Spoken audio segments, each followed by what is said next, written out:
Oke, bismillahirrahmanirrahim. Assalamualaikum warahmatullahi taala wabarakatuh. Alhamdulillah, bersyukurillah, wala haula quwata illa billah. Allahumma shalli ala sayyidina Muhammad. Alhamdulillah kita sudah sampai ke sesi ketiga dari seri feminisme di bulan ini.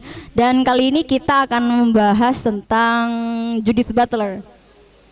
Jika kemarin sesi pertama kita membahas tentang Simone de Beauvoir, baru setelah itu kita membahas tentang Nawal El-Saadawi. Kali ini kita akan membahas seorang feminis, pegiat feminis yang juga seorang filsuf, pegiat feminis di abad 21 ini, dan karyanya juga gencar di abad 20. Ia bernama Judith Butler. Mungkin teman-teman bisa baca di sini ya, Judith Butler.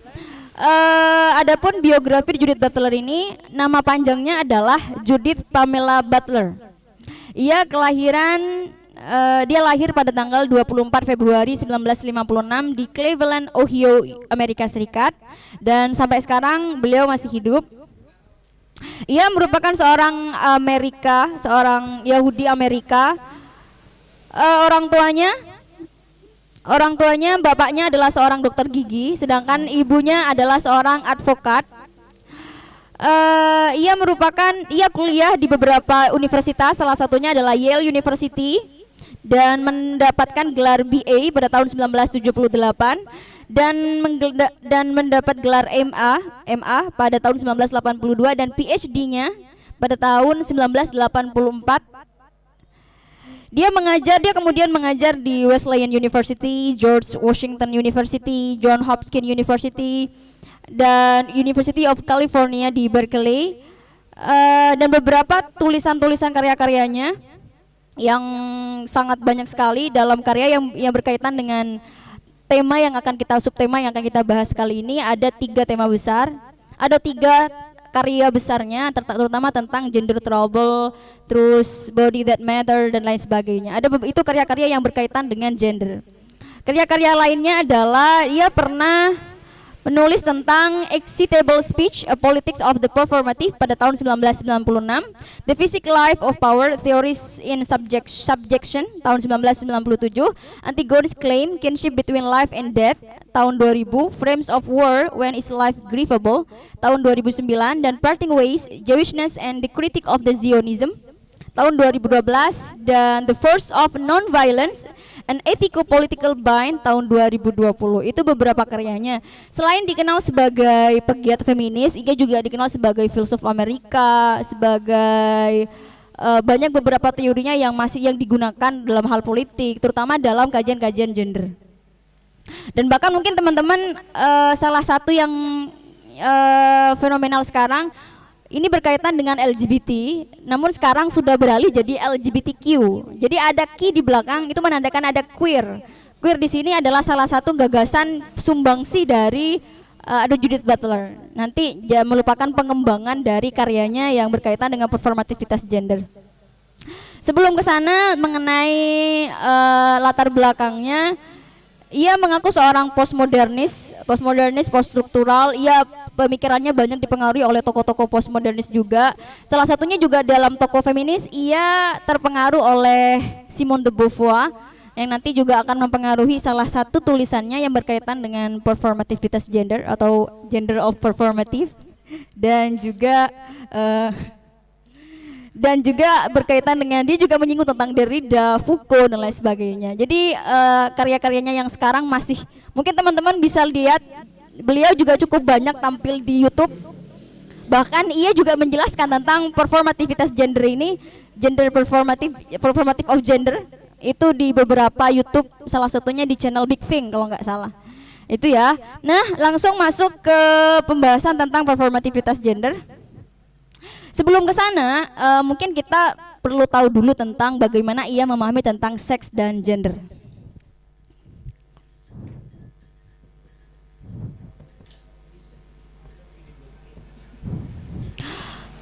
Mungkin kalau kita memahami seks, maka ini kaitannya dengan biological sex.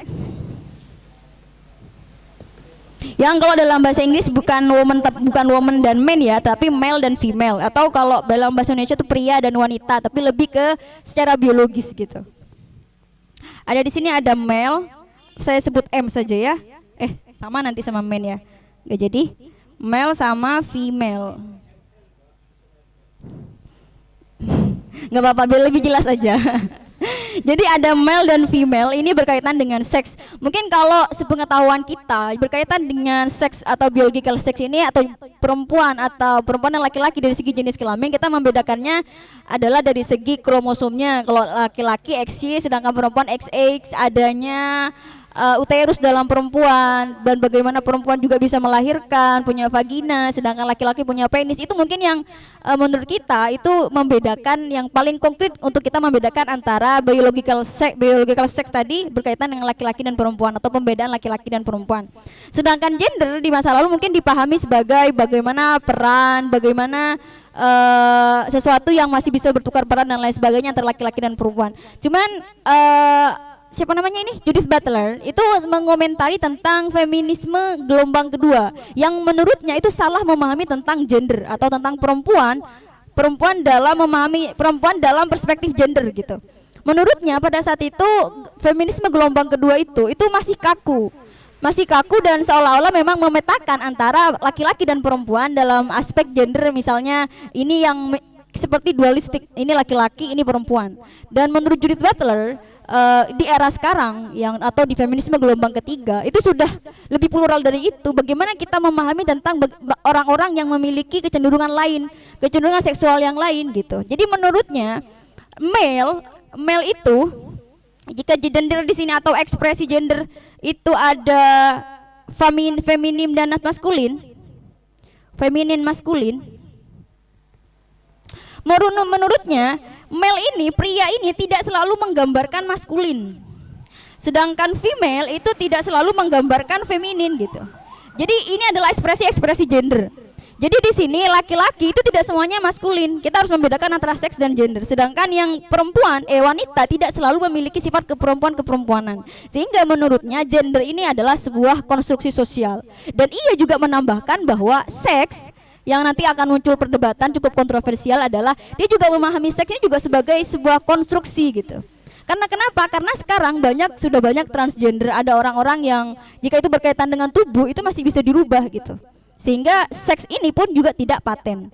Nah, gender juga, nanti kita akan banyak mengkaji tentang aspek gendernya ini.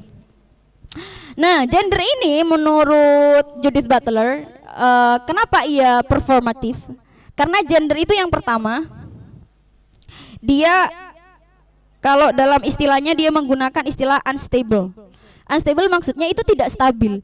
Di masa lalu, gender misalnya warna pink atau merah muda, di masa lalu selalu digambarkan dengan identitas perempuan. Sedangkan biru misalnya selalu digambarkan dengan identitas laki-laki gitu.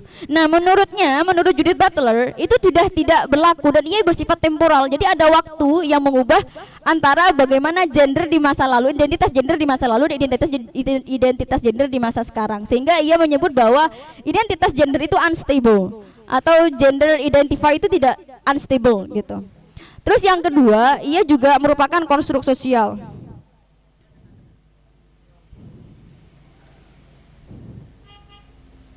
Berkaitan dengan konstruk sosial, ia bersepakat dengan Simone de Beauvoir ketika mengatakan bahwa ketika seseorang itu tidak dilahirkan, maka agaknya dia dilahirkan sebagai seorang perempuan.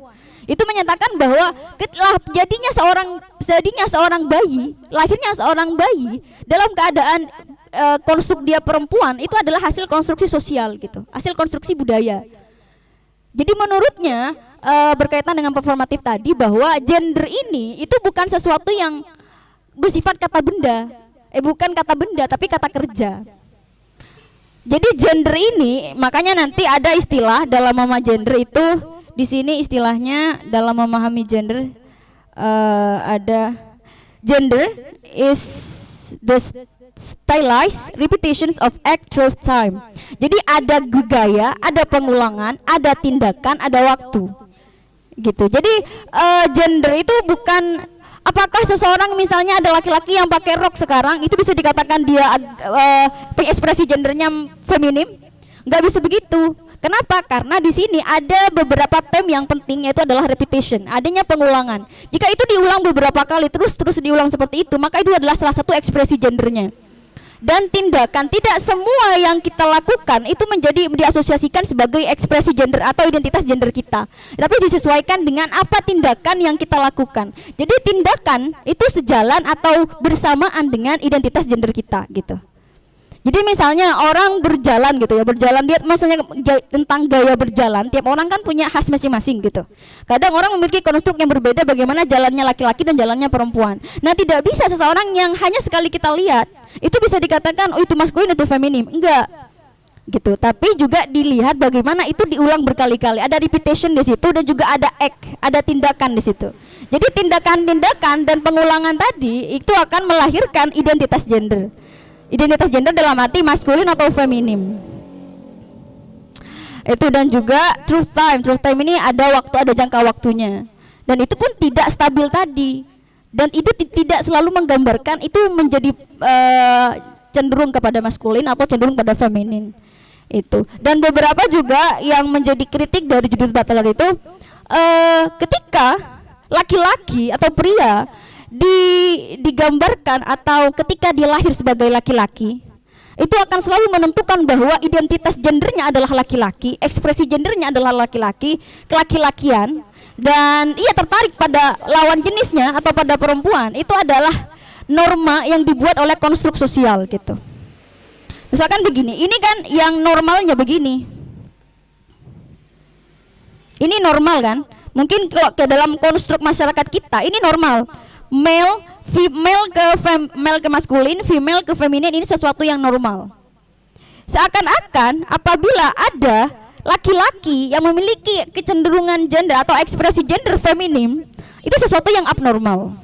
Dan misalkan juga ada perempuan yang tidak feminim atau arahnya ke maskulin, itu dianggap tidak normal. Ini yang menjadi pertanyaan dari Judith Butler. Siapa yang membuat ini seakan-akan normal dan tidak normal gitu? Sehingga ketika ada bayi lahir dan tidak sesuai dengan dua tadi, laki-laki maupun perempuan, seakan-akan harus operasi disesuaikan dengan pilihan gender tadi, pilihan kelamin tadi, pilihan seks, kecenderungan seks tadi, pilihan gender tadi. Dia harus dioperasi ke laki-laki atau operasi ke perempuan gitu. Seakan-akan tidak ada ruang bagi orang-orang yang memiliki orientasi seksual yang berbeda. Begitu, karena mungkin juga latar belakangnya. Oh iya, sebelum saya sebut, Judith Butler ini seorang lesbian. Dia itu yang, dan dia juga menjadi aktivis yang bukan menggembur-gemburkan ya, yang menguatkan orang-orang yang memiliki orientasi seksual yang berbeda gitu. Salah satunya nanti ada istilah queer. Queer itu digunakan sebagai sebagai apa ya, pegangan bagi orang-orang yang memiliki orientasi seksual yang berbeda. Atau misalnya juga ketika laki-laki menyukai perempuan atau heteroseksual ya, maaf tipu. Jadi heteroseksual seakan-akan itu sesuatu yang normal, sedangkan orang-orang yang memiliki kecenderungan yang berbeda, homoseksual, itu seakan-akan itu abnormal gitu. Sehingga banyak sekali orang-orang yang melenceng dari kenormalan tadi, kelumrahan tadi, kewajaran tadi, itu mendapat perlakuan yang berbeda di masyarakat. Entah itu mendapat perlakuan yang kena mental gitu, atau perlakuan fisik, dibully, dihina dan lain sebagainya. Padahal ia juga ia juga bersepakat dengan orang-orang yang mengatakan bahwa setiap orang itu punya pilihannya masing-masing dan kecenderungannya, ekspresi gendernya itu tidak ditentukan dari konstruk sosial. Jadi ada keterlibatan eksternal gitu. Eksternal itu dari konstruk sosial tadi yang membentuk gender-gendernya. Sedangkan yang internal bisa kita pahami bahwa setiap orang punya kecenderungan seksual yang berbeda. Entah ada laki-laki yang merasa bahwa aku memiliki jiwa-jiwa perempuan gitu. Karena ada beberapa mungkin untuk kita memudah membedakan antara yang mana ekspresi gender, yang mana ini ada sebentar ya. Sebentar. Ini.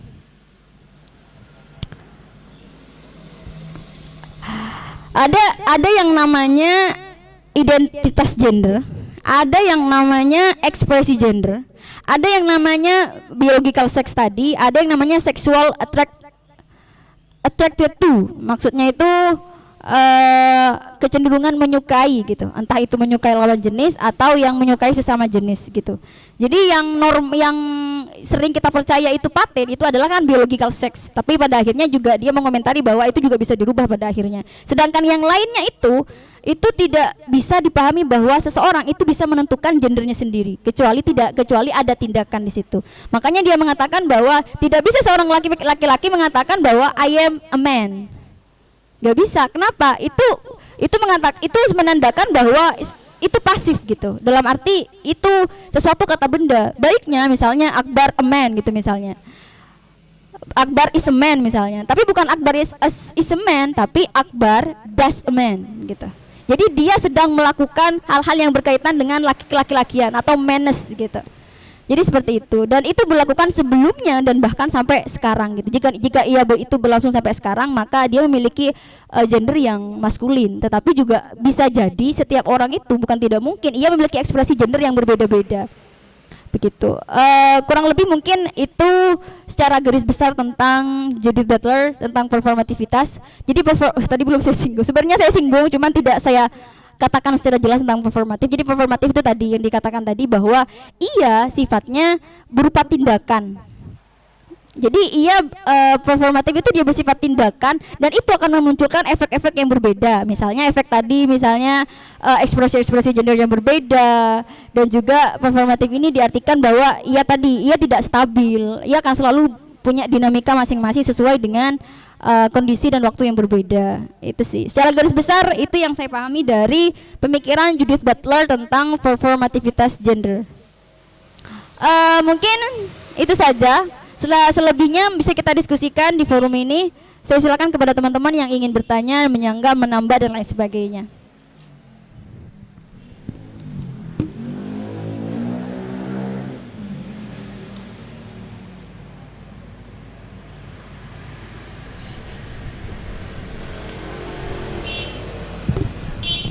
Silakan di teman-teman. Bismillahirrahmanirrahim.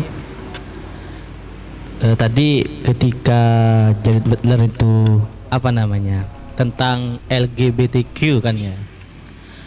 Terlepas dari itu, ketika seseorang melakukan transgender itu akan ketika kita hadapkan dengan sosial itu sebenarnya menjadi hal tabu di sosial, khususnya kan di kalangan kita, menjadi hal tabu di kalangan sosial, khususnya kan di kalangan kita kan. Kalau seperti itu transgender itu kesannya kayak gimana gitu kan. Lantas apakah ada hal yang ditawarkan oleh Judith Butler tentang untuk menepis isu-isu sosial lah, ketika contohnya ketika ada salah satu seorang itu melakukan transgender, tentu kan bagi sekitar itu kan akan menjadi bahan cemoohan. Apakah ada tawaran yang ditawarkan oleh Judith Butler mengenai hal tersebut, tentang penguatan mental lah setidaknya bagi seorang yang melakukan transgender tadi?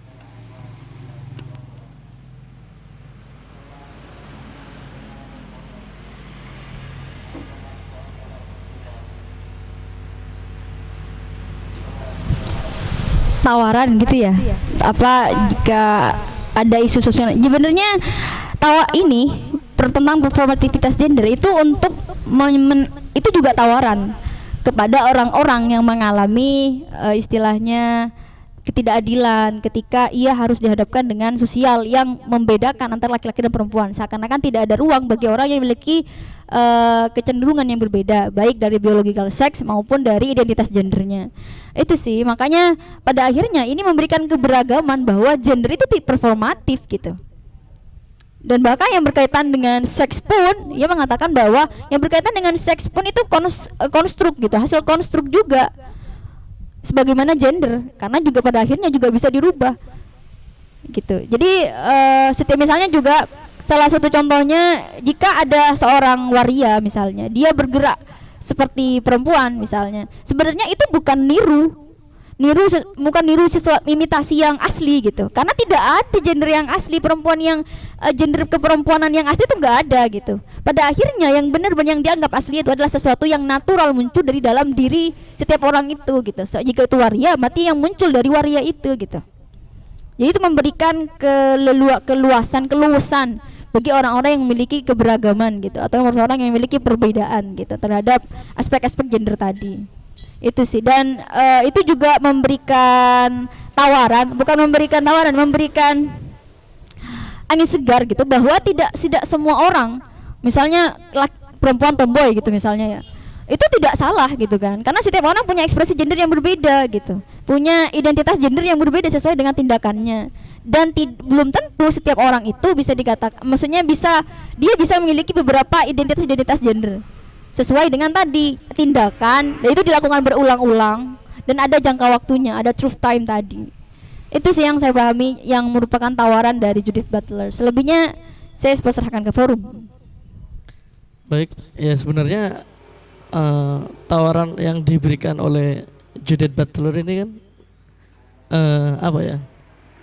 Jika kita sangkut pautkan dengan kondisi sosial masyarakat, sebenarnya sangat kontra sekali. Kalau yang saya baca-baca itu, bahkan Judith Butler ini menolak heteronormatif, dalam artian sebuah keyakinan dalam konstruksi masyarakat itu yang memandang bahwasanya di dunia ini hanya laki-laki dan perempuan saja. Itu juga ditolak oleh Judith Butler.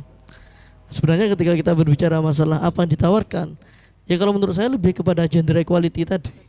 Dalam artian ya bagaimana kemudian partisipasi Judith Butler terhadap terhadap gerakan-gerakan pro LGBT itu juga merupakan salah satu tawaran bahwasanya kita juga harus bisa menghargai beberapa bentuk dari gender, perbedaan gender, dan juga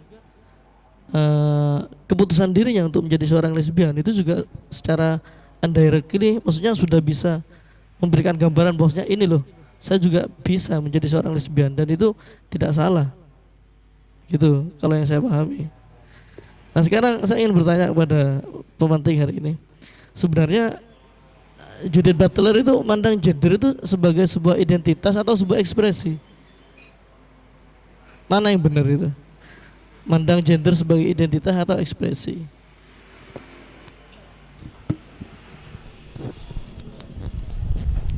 Kalau mengambil dari salah satu yang kutipannya yang saya ambil itu adalah stylized repetitions of act through time tadi. Jadi yang berupa tindakannya tadi, yang itu nanti menjadi asosiasikan sebagai identitas gendernya gitu. Jadi lebih ke gender itu lebih ke tindakannya. Makanya ia menyebut bahwa itu bukan kata benda tapi kata kerja, tindakan yang berulang-ulang yang nanti secara bersamaan itu akan menggambarkan identitas gendernya. Itu. Jadi ekspresi gendernya akan menggambarkan tentang gender, kecenderungan gendernya gitu, ekspresi gender, identitas gender gitu. Jadi kalau dari kata gendernya sendiri, ia memahami sebagai tindakan yang dilakukan berulang-ulang through time tadi. Itu jadi lebih ke kata kerja. Jadi itu tidak pasif gitu, dan sewaktu-waktu bisa berubah. Itu mungkin itu. Saya silakan dari teman-teman. Ia juga pernah mengatakan bahwa dengan ketika ia berjalan dengan temannya, entah siapa, saya tidak dijelaskan di situ. Ia mengatakannya sendiri, teman-teman bisa cek di YouTube-nya, di Big Things tadi, channel Big Thing. Jadi saya mengatakan bahwa ketika saya berjalan di sebuah seperti apa namanya kalau jalan bahu jalan ya, di bahu jalan, tiba-tiba ada orang dari anak kecil remaja SMP, dia keluar dari jendela terus bilang, "Apakah kamu seorang lesbian?" gitu. Dalam hati ini sebuah, saya sedang di harassment apa, dilecehkan atau apa gitu, tapi dengan lantangnya dia bilang yes I am gitu. Jadi dia mengaku bahwa itu adalah pilihannya gitu, saya seorang lesbian gitu kan. Makanya sampai sekarang pun ia juga banyak pergi ke daerah-daerah yang di situ banyak orang-orang yang memiliki identitas gender atau bukan gender sebenarnya, kecenderungan yang berbeda, orientasi seksual yang berbeda untuk didukung gitu. Itu sih yang saya pahami dari seorang Judith Butler ini.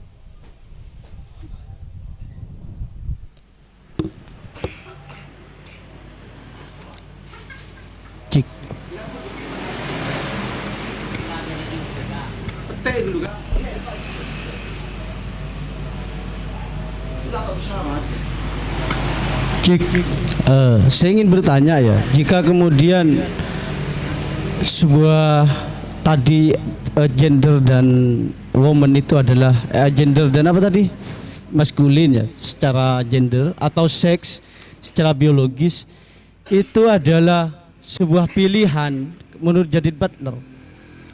Karena yang saya tahu ya dari Bapak Psikologi Eksistensial Rollo May, dia mengatakan bahwa Rollo May, bahasa Inggrisnya Rollo May, yaitu bahasa Maduranya. Itu mengatakan bahwa setiap manusia itu memiliki takdir dan itu ada 4 takdir. Dan dia juga salah satunya adalah takdir natural, seperti kita dilahirkan seorang laki-laki maupun perempuan. Mungkin ketika itu adalah suatu pilihan bahwa antara kita memilih laki-laki dan perempuan, itu kalau dalam Rollo May kan masuk pada takdir yang dibentuk oleh lingkungan. Kan itu ada 4, nanti bisa dicari sendiri ya. Cuma kayak gini, ada hal yang lebih kontras terhadap Judith Butler dari Rollo May. Itu tentang istilahnya itu adalah tentang agape itu bahasa Yunani, bahwa setiap diri manusia itu memiliki akan keturunan gitu. Pasti itu memiliki akan keturunan. Intinya ingin perbanyak baik perempuan maupun laki-laki. Dan hal ini ketika kemudian lesbian, transgender itu dilakukan, ini oke. Mungkin puncak erosnya, puncak cintanya itu ada, bahwa tapi puncak bagaimana untuk mempertahankan keturunan itu gak bisa. Itu karena ada dalam satu apa istilahnya, kalau dalam eksistensial itu adalah takdir dari seorang manusia. Bagaimana hal ini untuk dipecahkan oleh Judith Butler? Bagaimanapun saya seorang laki-laki, walaupun saya bilang aku feminis loh, terhadap feminis, gak bisa. Bagaimanapun fantasi saya adalah laki-laki. Dan walaupun ada perempuan, aku maskulin, bagaimanapun fantasinya dia adalah seorang perempuan gitu. Imajinasinya juga seorang perempuan. Lah bagaimana kemudian Judith Butler jika melihat dari kondisi psikologi dari seseorang, karena gak semudah transgender kemudian lesbian, pasti ada berbagai hal yang membuat gangguan dalam sisi psikologis. Makanya ketika terjadi suatu persoalan, transgender mendapat kecaman, mendapat apa namanya tadi itu justifikasi atau alienasi, itu adalah ulah dia yang dikerjakan kan, kemudian mendapatkan hukuman secara psikis. Itu kalau kita mau berpikir bernalar logis, maka yang perlu diselesaikan adalah psikisnya dia, bukan kemudian menyalahkan suatu lingkungannya kan kayak gitu. Bukan menyalahkan yang menjas, tapi psikisnya dia yang mencoba beralih dari takdir natural menjadi takdir yang membentuk suatu lingkungan gitu. Ini kan sangat berbahaya. Nah, bagaimana sebenarnya Judith Butler itu juga memandang diri seorang perempuan baik secara psikis, secara konkret lah, walaupun secara seks ya seperti itu ada male, secara biologi ada female. Cuma yang saya tawarkan, karena menurut Rollo May setiap seseorang itu memiliki hasrat seksual. Itu kalau nggak salah eros ya. Kalau dalam bahasa psikologinya, wah Jo, apa eros apa? Nah, tapi ada juga agape. Itu bagaimana dia itu, ini dalam kategori cintanya Rollo May, bagaimana setiap manusia pasti memiliki akan untuk mempertahankan keturunannya. Lah mungkin Judith Butler bisa memberikan bagaimana Judith Butler memikirkan akan hal ini. Karena setiap manusia memiliki hasrat untuk keturunan, mau lesbian, ingin punya generasi kayak gitu. Secara seks ataupun secara biologis ya. Seperti fungsi dari rahim, fungsi dari vagina, fungsi dari penis, itu pasti berpikir untuk itu hal itu akan difungsikan kayak gitu. Dengan tujuan untuk melestarikan suatu keturunannya. Mungkin itu dari saya ya. Baik, Jika ditanya apakah Judith Butler ini tidak memikirkan bagaimana kelestarian manusia gitu kan. Maksudnya begini, yang saya pahami ya, saya mencoba memahami pemikirannya Judith Butler itu, justru ketika dunia atau masyarakat seakan-akan memetakan seolah hanya ada laki-laki dan perempuan dengan dengan aturan norma tadi bahwa laki-laki seharusnya begini, dia seharusnya menyukai lawan jenis, sedangkan perempuan harusnya maskulin dan lain sebagainya. Justru itu yang dikritik gitu kan. Kenapa? Karena dia bertanya, siapa yang membuat norma ini gitu? Dari mana sebenarnya norma ini berasal gitu? Jika tadi menyinggung takdir, sebenarnya siapa yang menentukan takdir ini gitu? Itu yang menjadi persoalan-persoalan yang seakan-akan sekarang menjadi konstruk yang ada ditanam atau sudah akut di masyarakat gitu. Jadi perempuan harus seperti ini, seakan-akan tadi laki-laki atau bayi yang lahir dan memiliki kecenderungan atau biological sex yang berbeda itu harus harus dirubah, seakan-akan mereka tidak normal gitu. Dan Judith Butler sendiri itu tidak melarang bahwa perempuan harusnya seperti ini, enggak, tetapi dia menyebut bahwa setiap orang itu punya identitas gendernya yang bermasing-masing dan kecenderungan. Nanti kan ada identitas gender, ada tentang biological sex gitu kan. Dia tidak melarang bahwa orang yang laki-laki memiliki sifat kelaki-lakian dengan identitas gender maskulin, dia tidak melarang itu gitu. Silakan, tetapi jangan mendiskreditkan orang-orang yang memiliki kecenderungan seksual yang berbeda gitu. Dia hanya memberikan ruang bagi mereka yang memiliki, misalnya tadi dia tidak menyukai dia lebih menyukai sesama jenis atau homoseksual gitu. Jadi dia tidak mendiskreditkan yang lain, tetapi juga memberi ruang bagi orang-orang yang memiliki kecenderungan seksual yang sesama jenis kayak gitu. Itu sih yang saya pahami. Jadi supaya tidak ada pemetaan yang dualistik tadi, hanya ada laki-laki dan perempuan, hanya seolah-olah yang lain itu abnormal gitu. Seakan-akan orang yang memiliki kecenderungan seksual yang lain itu seseorang yang dari dunia yang berbeda, itu salah gitu. Itu sih yang saya pahami dari pemikirannya Judith Butler. Mungkin teman-teman ada yang bisa menambah dan menanggapi atau ingin ada yang tanyakan lagi. Tadi kan cek suara cek tadi kan lebih bersifat justru bertanya balik, jika takdir, siapa yang menentukan takdir? Itu adalah kelahiran. Kalau secara eksistensial kan sangat humanistik, yang menentukan takdir kita adalah diri kita sendiri. Itu intinya jawabannya. Kemudian secara psikologis, bagaimanapun lesbian maupun transgender itu adalah suatu penyakit. Nah, itu yang dikritik Kak. Maksudnya konstruksi apa yang mengatakan bahwa ini konstruksi penyakit apa? gitu? Itu adalah riset psikologi. Nah, iya, salah satunya ia juga menyinggung ketika seorang anak itu lahir dan berbeda dan itu dianggap masalah, dia justru dibawa ke psikiatri gitu. Seakan-akan ini adalah sebuah penyakit mental gitu kan. Ini adalah penyakit psikis. Nah, salah satu yang saya baca seperti itu. Jelaskan, gitu, berbeda itu dari sisi apa? Apa secara kelamin berbeda atau secara karakter? Beda kan dua. Dari seks maupun gender, seks dan gender. Ya, yang biasanya dibawa ke kelainan tadi, ke gendernya. Misalnya kalau dia berbeda secara seksual, dia dioperasi kan. Misalnya dia kalau punya kelainan gender, bukan kelainan gender, kelainan seks, secara biological seks, itu dioperasi. Ketika seorang laki-laki itu bersifat istilahnya cenderung pada feminim, itu dianggap sebuah kelainan psikis gitu, kelainan mental, sehingga dibawanya anak-anak itu atau yang kalau misalnya belum sudah dewasa dibawa ke psikiatri, dianggap ini merupakan sebuah gangguan psikis, gangguan mental gitu. Itu yang salah satu yang ia singgung gitu kan. Makanya di sini ia menyebutkan bahwa gender itu performatif gitu.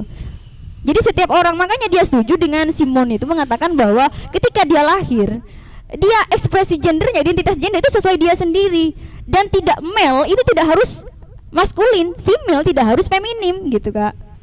Berarti kalau seperti ini, Judith Butler ini justru terjebak pada persepsinya sendiri, yang dia tidak mengakui siapa yang membuat norma. Justru dia membuat norma sendiri, membuat identifikasi bahwa sifat perempuan harus dengan dirinya sendiri, harus begini. Ada suatu karakter antara perempuan dan laki-laki, itu riset psikologi. Gak bisa kemudian apa namanya itu, karena ini juga ilmiah kayak gitu kan, menyalahkan seorang psikiatri kan kayak gitu. Lah pertanyaannya yang makanya saya lebih memandang Judith Butler bahwa waria itu bukan suatu kenyataan dari di antara laki-laki dan perempuan. Dia itu mungkin bisa jadi kalau dalam persepsi saya yang dipersepsikan Judith Butler, ketidakmampuannya bagaimana seorang diri itu beradaptasi dengan suatu lingkungan, intinya seperti itu. Nah, cuma ketika ditanya secara biologis, kita pandang secara psikologi ya, secara fisiologis lah, bagaimana seorang manusia itu mesti punya hasrat untuk berkembang biak, untuk mempertahankan biologisnya. Nah, kalau perihal performatif atau dan sebagainya itu kan hanya bentukan suatu lingkungan dan semua atau mengiyakan itu kan seperti itu. Kemudian yang dicontohkan seorang anak-anak kemudian dianggap kelainan mental. Nah, kelainan mental ini seperti apa kayak gitu. Makanya lingkungan di dalam Judith Butler dia ingin menstandarisasi bahwa perempuan itu seperti apa, laki-laki itu seperti apa kayak gitu. Karena bagaimanapun ini adalah suatu makhluk yang berbeda. Kan seperti itu ya secara psikologi. Mana jawaban? Ya kalau persoalan riset silakan lihat di beberapa Google Scholar. Loh kan berbeda antara laki-laki dan perempuan kan. Gak usah jauh-jauh kita buka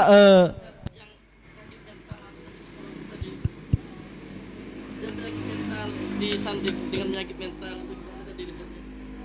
Loh kan saya kan tadi kan Mbak Winda memberikan contoh anak-anak, sedangkan saya kan bertanya bagaimana ketika seorang dewasa dia memiliki kelainan seks. Anggaplah apa tadi? Lesbian, kemudian operasi kayak gitu kan. Itu kan suatu kelainan mental.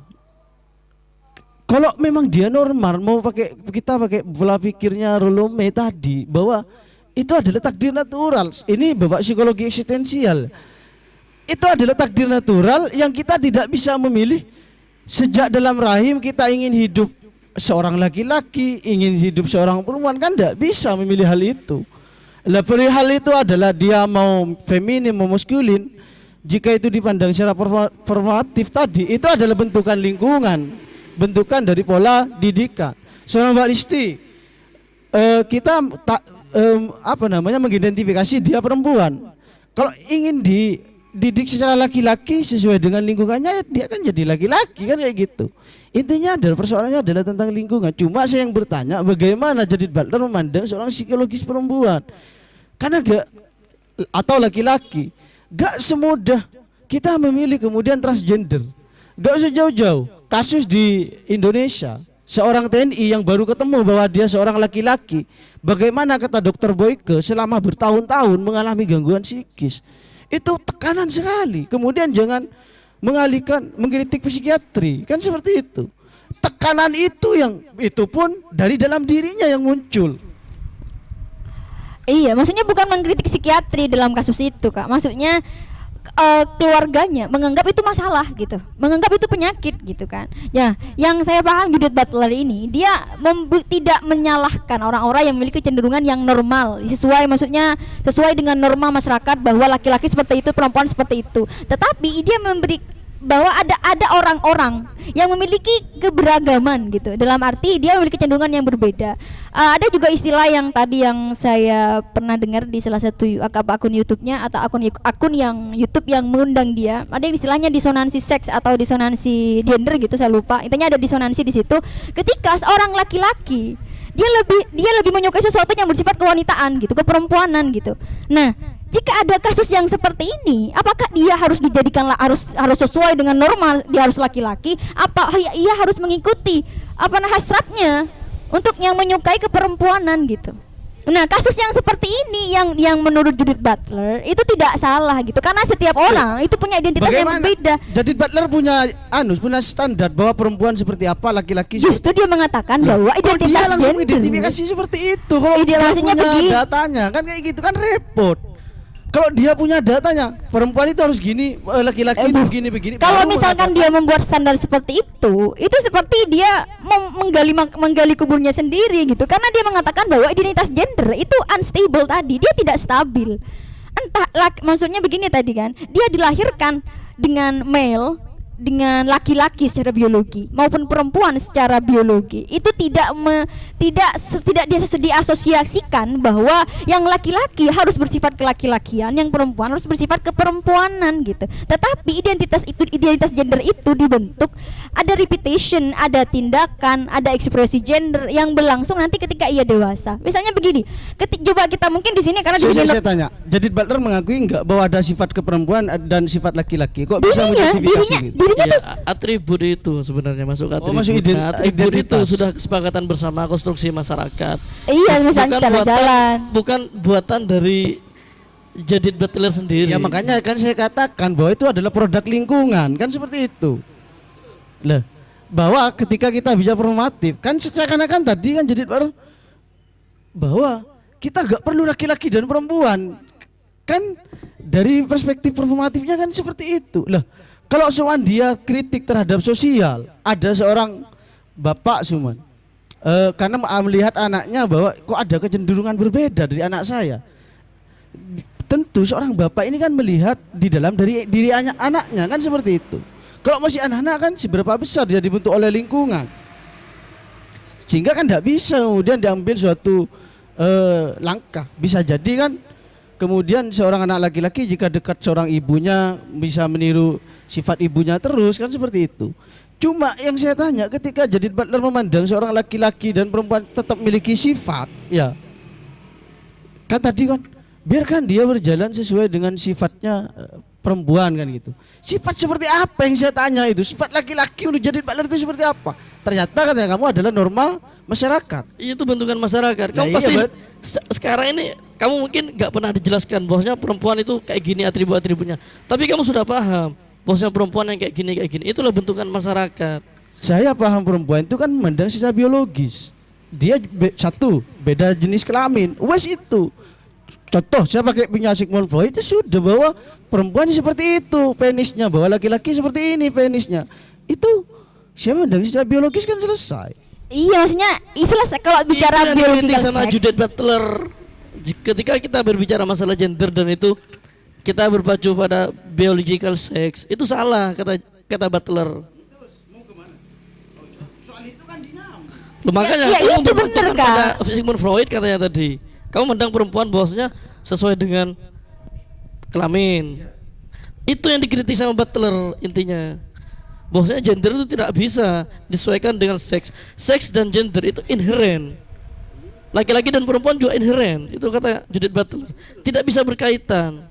Terus apa yang ingin ditambahkan Judith Butler terhadap gender? Kalau soal bentukan sosial kan dinamis. Saya sampai hari ini Performativitas. gak pernah percaya terhadap feminis yang mengatakan seperti itu, bahwa jangankan pada feminis, seorang laki-laki, saya ini sangat peduli terhadap perempuan. Saya ini bagaimanapun fantasinya dia adalah laki-laki, bagaimanapun fantasinya dia adalah perempuan. Jadi mau transgender 10 kali bagi saya itu, jika pakai punya rolome, ya sudah, itu adalah tetap berfantasi sesuai dengan dirinya dia. Bagaimana mematahkan hal itu? Ayo. Nah, sama sebaliknya, Judith Butler juga akan mengatakan seperti itu kepada kamu. Meskipun kamu berperilaku seperti ini dan imajinasimu berpuluh-puluh kali seperti apa, tetap perilakumu itulah yang menentukan gendermu. Dibalik sama Judith Butler pernyataanmu tadi. Karena gender itu terbentuk dari performa, perilaku yang berulang-ulang. Itu katanya Judith Butler. Nah itu Performa dibentuk masalah imajinasi itu gak masuk dalam kajiannya Butler. repot Behavior kalau seperti creates itu. gender. Iya repot Gitu. kalau seperti itu. Berarti kan tidak memandang manusia konkret, hanya memandang bahwa performa dari kebiasaan. Kalau kebiasaan siapa yang nggak tahu, itu kan bisa dibentuk oleh lingkungan sosial. Tapi peran proses kognisi itu juga lebih penting, kan seperti itu. Nggak bisa kemudian kita saya mau transgender kemudian di justice oleh lingkungan sosial, kan seperti itu. Siapa yang mau disalahkan? Masa saya mau menyalahkan lingkungan sosial? Nyalakan saya. Intinya seperti itu. Kenapa? Karena saya keluar dari psikis yang saya sebenarnya. Sebenarnya Apa yang kemudian mau itu sebenarnya diolahkan lagi? itu Sudah. sebenarnya itu yang dikritik, Kak, yang saya pahami. Maksudnya begini, kita seakan-akan melihat orang-orang yang sebenarnya kita selesai ya dengan orang-orang yang heteroseksual, yang sesuai dengan norma, itu kita tidak bicara itu. Bagaimana dengan orang-orang yang berbeda, gitu kan? Misalnya begini, bahwa laki-laki itu pasti punya hasrat kepada perempuan. Kita tidak pernah tahu bagaimana hasrat orang-orang yang memiliki kecenderungan homoseksual gitu. Dia misalkan begini, ada laki-laki dia suka sama laki-laki. Walaupun ada perempuan cantik seperti apapun, tapi kecenderungan seksualnya ke homoseksual, maka kita tidak bisa memaksa, dan itu bukan salah dia gitu. Tapi karena norma yang seakan-akan memetakan laki-laki dan perempuan dengan norma, dengan ketentuan, dengan konstruk yang seperti itu sebenarnya. Saya gini ya, saya memandang hasrat itu adalah hasrat. Entah mau kepada laki-laki, mau perempuan, mau pada ayam, itu adalah tetap hasrat, adalah sumbernya. Jadi gak bisa kemudian saya dipaksa-paksa seorang laki-laki, cuman laki-laki ini begini tadi sesuai yang dicontohkan oleh Mbak Winda, mau cantik apapun itu. Kita memandang hasrat itu adalah secara hasrat saja, umum.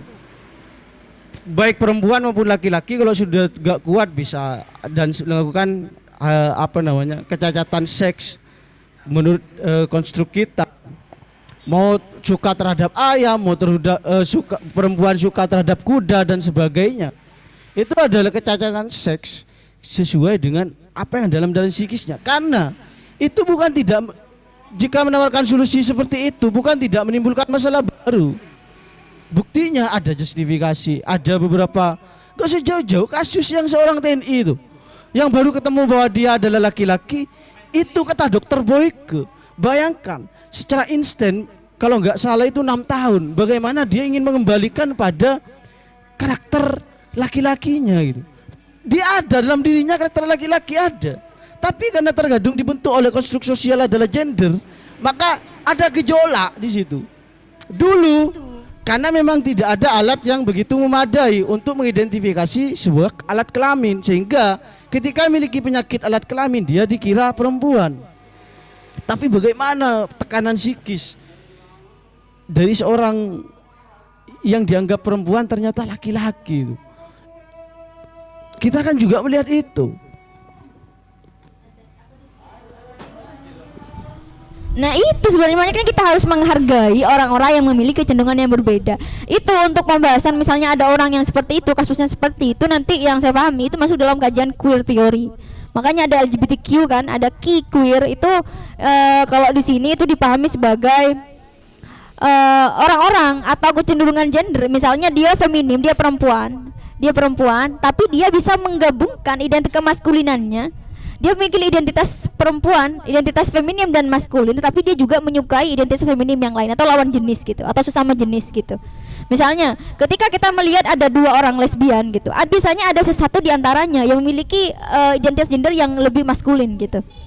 Itu yang masuk dalam queer tadi, bahasan-bahasan queer tadi. Pertanyaan terakhir, yakinkan saya bagaimana ketika saya penganut psikologi eksistensial, saya mengikut Lome bahwa ada 4 takdir tadi, kemudian ada kriteria kalau nggak salah itu 3 istilah 4 cinta, ada 4 seks, cinta, agape, eros dan sebagainya. Itu adalah ada dalam diri manusia. Walaupun mau mengatakan lesbian mau tidak, itu tetap punya hasrat bagaimana dia ingin berkembang biak. Walaupun mau mengatakan dia tidak punya alat kelamin, dia punya hasrat impoten sekalipun, dia punya hasrat tentang akan seks.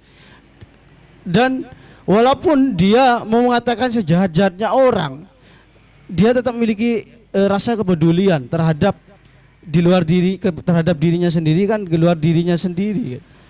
Coba yakinkan yang masuk akal pada saya bahwa mau dilihat dari mana sisi bahwa lesbian, transgender itu apa namanya,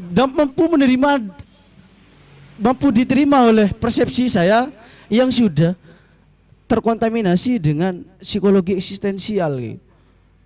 Coba saya masih agak bingung gitu, karena hal seperti ini kan ibaratnya kayak gini, saya akan terima ketika 1 tambah 1 sama dengan 11 jika di angka itu adalah 1 ditulis gitu. Cuma pola pikir saya sudah terkontaminasi dengan bahwa 1 tambah 1 sama dengan 2. Itu adalah secara konstruk umum dan common sense, semuanya mengakui itu gitu. Pendapat umum mengakui itu. Lah saya dari tadi Kak menemukan ini sebenarnya yang ingin saya dobrak dari mungkin yang ahli yang jurusan psikologi ini juga bisa menjelaskan ya. Karena saya sudah terlalu nikmat dengan Rolome dengan psikologi eksistensialnya kayak gitu.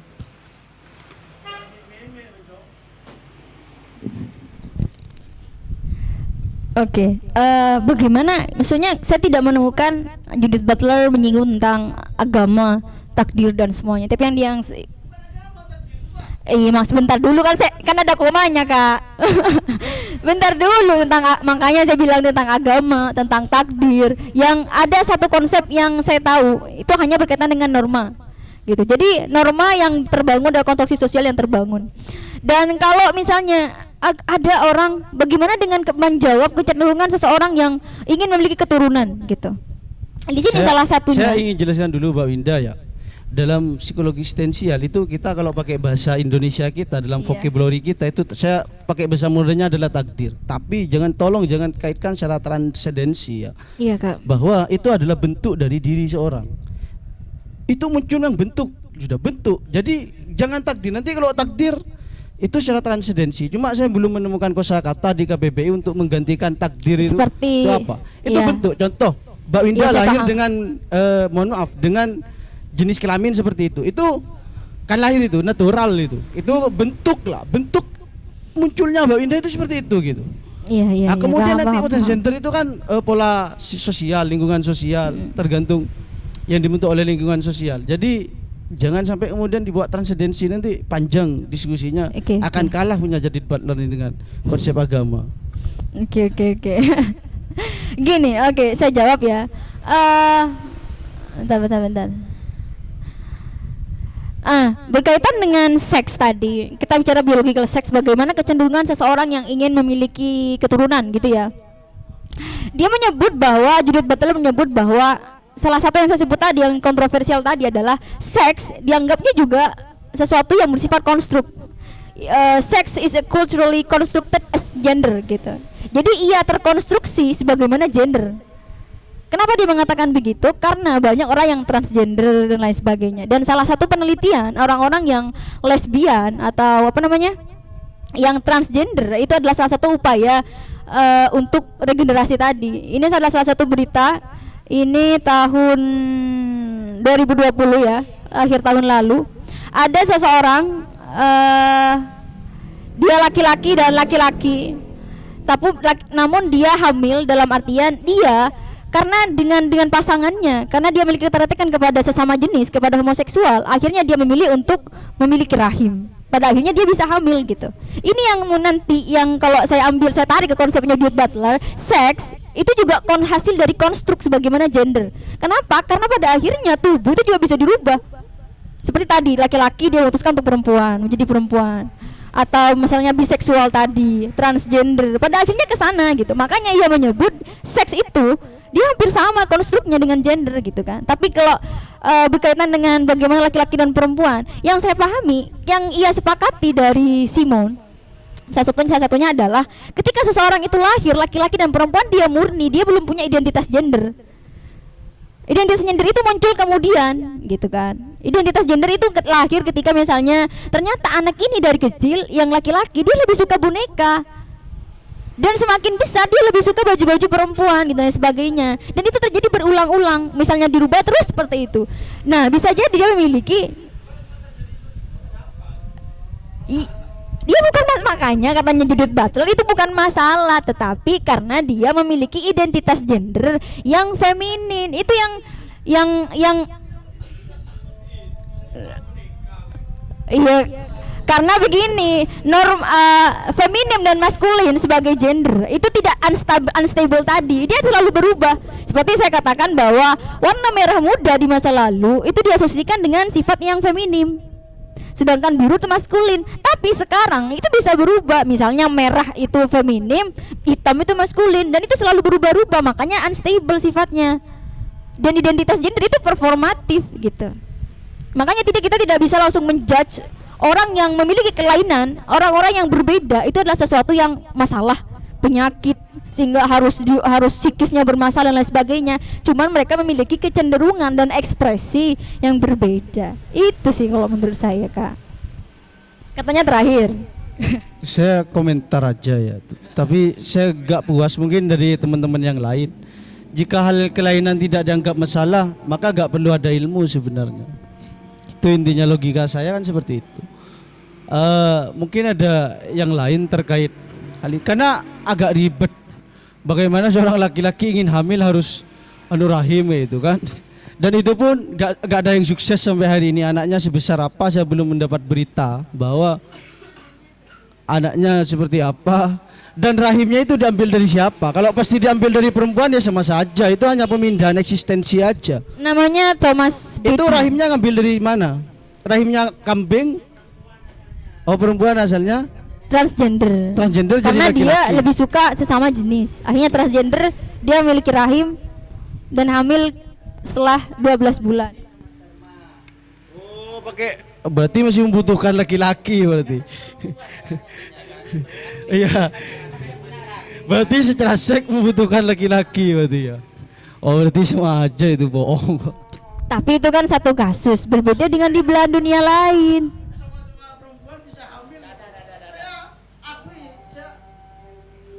Kalau ada perempuan versus perempuan secara eksistensi murni pas bisa hamil, saya akan ikut jadi butler.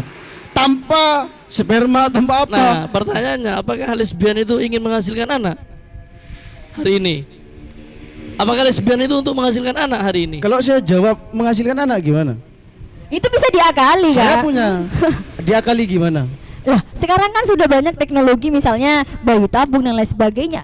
Masa apalagi perempuan dengan perempuan. Iya, bayi tabung itu mau pakai siapa, Mbak? Nah, kalau Mau pakai air, misalnya kan tiba-tiba bentar bisa. dulu. Kalau Makanya ada misalnya takdir memang natural. ingin bentar Harus air dulu. mani. Bentar, itu konstruk jika ditarik ini norma-norma secara universal gitu. Norma-norma yang dianut misalnya di negara-negara barat. Apakah mereka harus punya anak dari hasil spermanya sendiri gitu misalnya?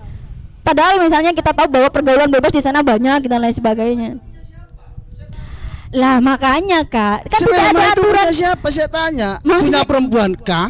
Punya laki-laki kah? Punya Nah, waria kah? pertanyaan kan gini, kalau katanya nggak pakai, apakah dia ingin punya keturunan? Jika Iya, saya pakai punya Iya. ruleme bahwa setiap manusia itu agape, memiliki hasrat akan keinginan untuk berkembang biak. jika Tidak iya, semuanya. Kalau Wal- menurut saya tidak semuanya. Ya, kalau saya jawab Tuh. nggak semuanya ya, kalau saya Kebanyakan jawab lesbian itu hanya untuk bisa jadi, bisa mengekspresikan jadi kan. hasrat seksualnya saja, tidak untuk menghasilkan anak. Itu kebanyakan yang saya temukan itu. mereka sadar dengan konsekuensi itu gitu. Banyak misalnya homoseksual, gay, lesbian atau yang menganut queer tadi. Itu mereka sadar dengan itu gitu. Kalau misalkan hanya untuk dia gimana cara punya anak banyak gitu. Maksudnya walaupun bukan hasil dari mereka sendiri gitu. Itu kan kalau hanya secara anak kan mereka tidak menganut hukum agama bahwa anak itu ini gitu kan. Kalau secara itu kita sudah selesai gitu kan. Bawa agama lagi. Makanya, Kak, Saya tidak ada bukan aturan. manusia. Setiap manusia itu pasti menginginkan punya berkembang biak, kecuali orang yang berpola pikir tidak normal, gak ramah lingkungan. Kan ego loh seperti itu. Saya gak nikah sampai hari ini kan ego tuh.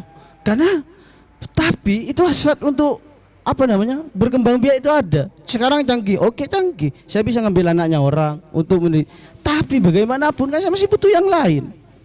Tadi seorang perempuan disuntik, saya kira ada seorang perempuan sama perempuan bisa hamil. Saya akan ikut jadi butler kalau ada.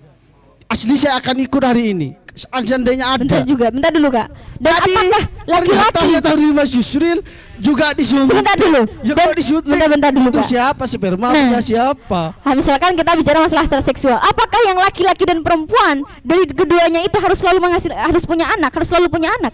Kan tidak salah seperti itu. Maksudnya begini, ketika orang sudah memutuskan berhubungan, misalnya entah homoseksual, heteroseksual, itu kan berkaitan dengan hasrat seksualnya. Dan ia sadar dengan konsekuensi itu. Bahkan yang heteroseksual pun itu tidak ada yang tidak memiliki anak gitu kan. Dan ada apa salah apa jika misalnya mereka yang homoseksual Bukan salah, tidak saya harus tanya memiliki anak? bagaimana gitu. cara berkembang biaknya. Kalau soal anak punya anak itu saya yakin itu adalah takdir natural, Mbak. Saya tanya bagaimana cara berkembang biaknya, kemudian jika menginginkan lesbian diakui transgender kita harus menerima. Bagaimana cara berkembang biak? Kalau dalam bukunya Foucault, knowledge in sex ya, in life sex, itu kita memang nggak bisa menyepelekan perihal seks. Kita tetap ada faktor historis seperti bagaimana orang harus punya anak. Akan tetapi ini adalah kalau pakai punya Rolome ini adalah tetap takdir natural, mau anak punya tidak anak. Cuma saya tanya bagaimana cara berkembang biaknya secara biologis ketika kemudian ada transgender, ada suka sesama jenis itu. Bagaimana jika ada, akan saya terima konsep seperti itu sebagai kecemerlangan dalam pengetahuan. Tapi jika tidak ada, itu hanya suatu kekonyolan bagi saya. Kamu ini dari tadi tetap berkeyakinan bahwasanya setiap orang itu pasti ingin punya anak. Saya tidak sepakat dengan pernyataan seperti ini. Apalagi dengan orang-orang yang Keinginan ya, tidak harus punya keinginan. iya keinginan. Keinginannya itu kan seksnya.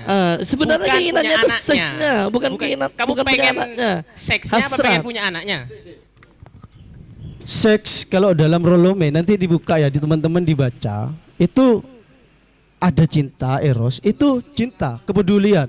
Ada agape, itu hasrat dari diri seseorang, itu ingin berkembang biak. Seks itu beda, dia hasrat secara biologis.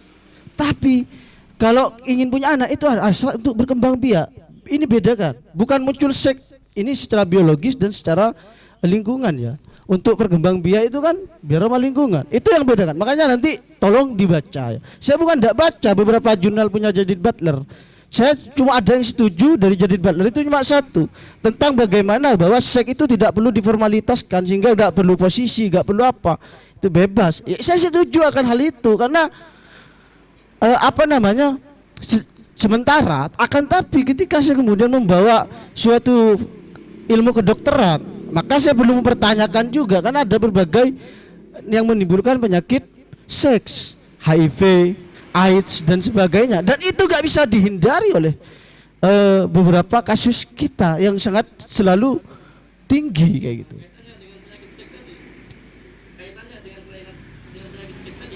Loh enggak, kan yang saya setujui dari Judith Butler itu cuma satu, bahwa seks itu gak perlu diformalitaskan, gak perlu aturan, posisi ini itu. Sementara saya masih mengikuti itu. Selainnya saya tolak semua kayak gitu dengan alasan seperti itu. Itu sementara kan, tapi setelah saya mendalami kedokteran itu saya bisa saja menolak juga terhadap ini karena kekonyolan dalam berpikir kayak. Mungkin dari teman-teman yang lain untuk memahami terhadap saya. Tadi dibedakan hasrat seksual dan hasrat punya anak. Beda. Oh. Kalau hasrat agape itu adalah keinginan seseorang ingin berkembang biak, punya keturunan, iya, punya anak. Kalau seks itu adalah hasrat bagaimana secara biologis, itu ada 4. Ada eros, itu cinta, ya, kepedulian dan sebagainya. Nah, satunya saya lupa, baca sendiri. Nanti kalau saya kasih tahu semua, saya pemantiknya nanti. Nah, itu sebenarnya yang tetap bagi saya adalah menjadi gejolak ketika saya membaca punya Judith Butler tentang formality. Nah itu sebenarnya sekarang itu bukan hasrat untuk berkembang biak, semuanya manusia tidak bisa diuniversalkan seperti itu. Apalagi orang-orang penganut lesbian, transgender atau lain sebagainya, itu gak bisa. Dan soalnya kenapa? Mereka itu bukan untuk punya anak loh sebenarnya, untuk mengekspresikan seksual, kasih sayang atau lain sebagainya. Bagaimana untuk mengelola dirinya ketika ada keinginan itu ada? Ya bisa jadi dengan lain jenisnya, atau bisa jadi secara sains tadi melalui suntik atau lain sebagainya. Itu menjadi alternatif itu di dunia ilmiah hari ini. Ribetnya di mana lagi?